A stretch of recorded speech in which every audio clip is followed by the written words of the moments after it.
Daryl berkali-kali mengetuk jarinya di meja. Ia jadi tidak konsentrasi saat meeting.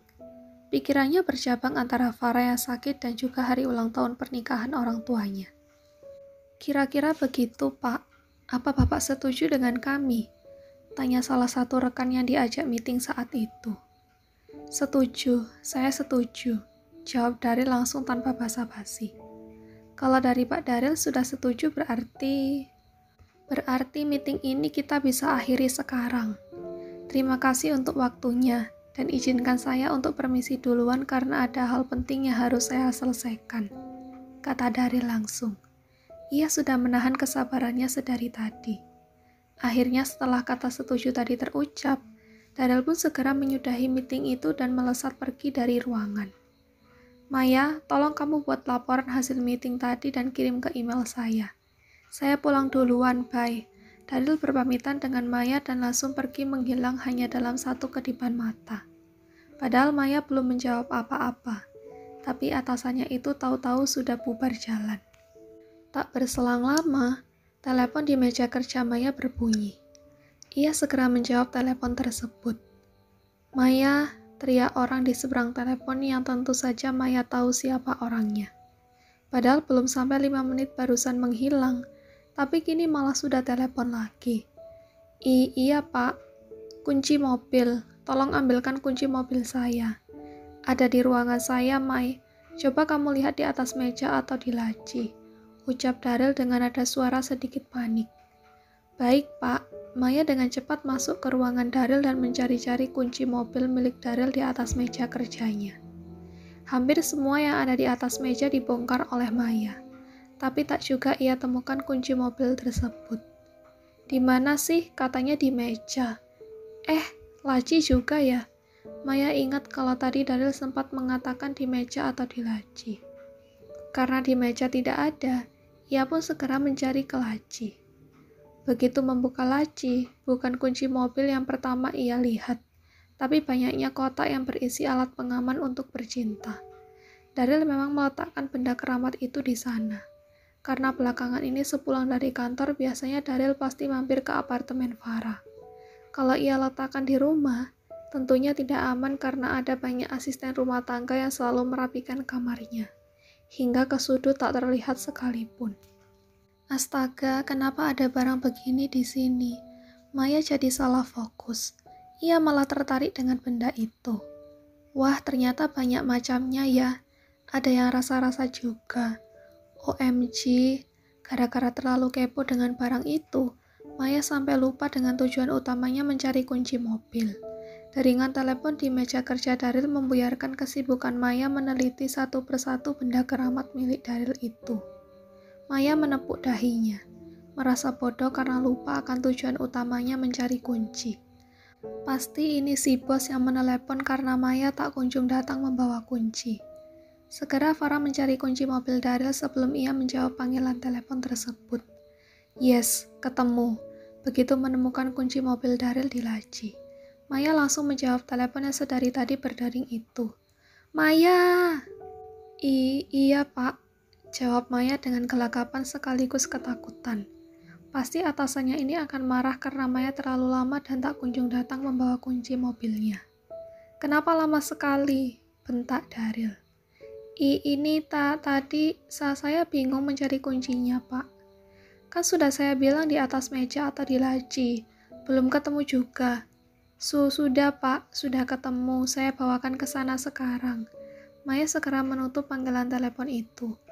Ia melesat sambil berlarian biarpun sedikit kesusahan dengan kaki yang berbalut high heels itu. Daripada pekerjaannya jadi terancam gara-gara telat membawa kunci mobil ini. Napas Maya kembang-kempis saat sudah sampai ke tempat Daryl menunggu. Lama banget sih, Mai, protes Daryl. Maaf, Pak, tadi saya beneran bingung mencarinya, alasan Maya. Ia mencoba mengatur napasnya kembali yang tadi sempat terengah-engah. Saya kira kamu malah cari yang lain, makanya lama, celetuk Daryl. Mata Maya terbelalak. Apa Pak Bos tahu kalau aku barusan kepo dengan koleksi kondomnya yang ada berbagai bentuk dan rasa itu? Pikir Maya dalam hati dengan takut-takut. Sekali lagi maaf Pak, ucap Maya kemudian. Ya sudah, terima kasih ya. Daryl segera masuk ke dalam mobilnya dan melesat pergi. Maya terus-terusan mengelus dadanya begitu atasannya itu pergi. Fiuh, hampir saja. Daryl datang ke apartemen Farah dengan disambut hangat oleh asistennya Jeffrey. Farah bagaimana? Tanya Daryl langsung begitu ia masuk ke dalam apartemen. Sudah baikan kok tuan. Barusan tadi Nona Farah minum obat. Sekarang masih istirahat. Jelas Jeffrey. Daryl menganggukkan kepala.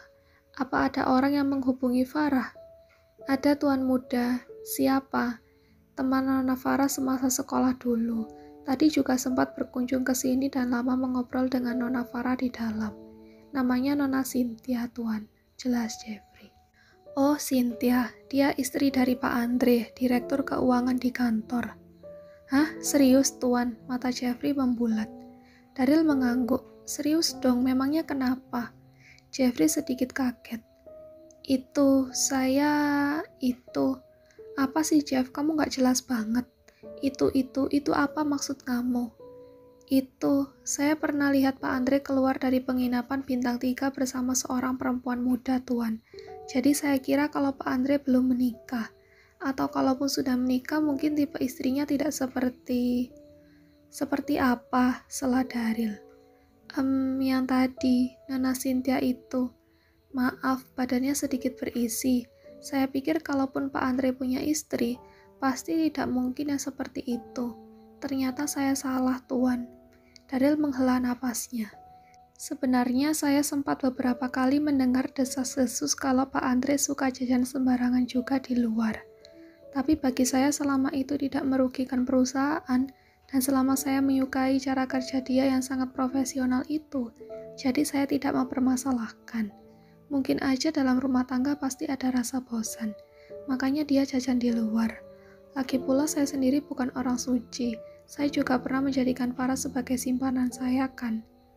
Iya benar juga tuan, selama Pak Andre tidak meresahkan perusahaan dengan apa yang dia buat, saya rasa tidak masalah. Hanya saja kalau saya ingat bagaimana tadi baiknya Nona Cynthia. Aduh, kok bisa tega begitu Pak Andre? Jeffrey geleng-geleng kepala.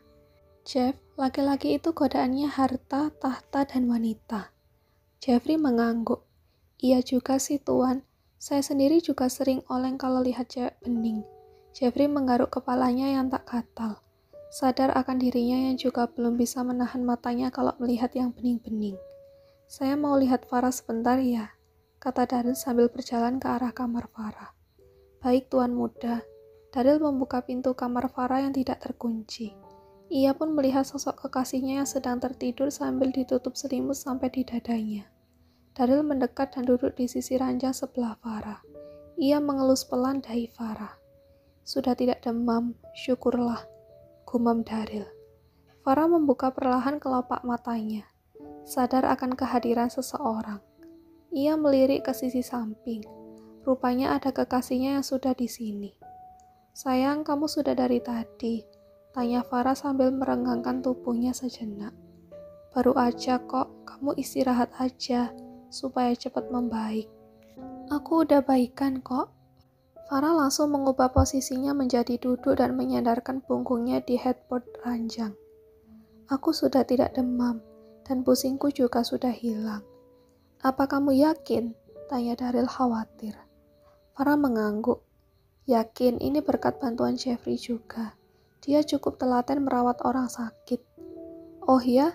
Jadi tidak rugi kan aku suruh dia mengawal kamu? Farah tersenyum. Naikin gajinya Jeffrey ya sayang, aku suka sama dia.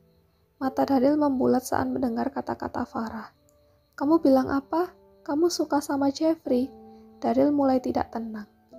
Iya, aku suka banget sama Jeffrey. Enggak, ini salah. Kenapa kamu malah jadi suka sama dia? Kalau begitu mulai sekarang aku akan suruh dia untuk berhenti mengawal kamu. Sayang, aku suka sama Jeffrey itu.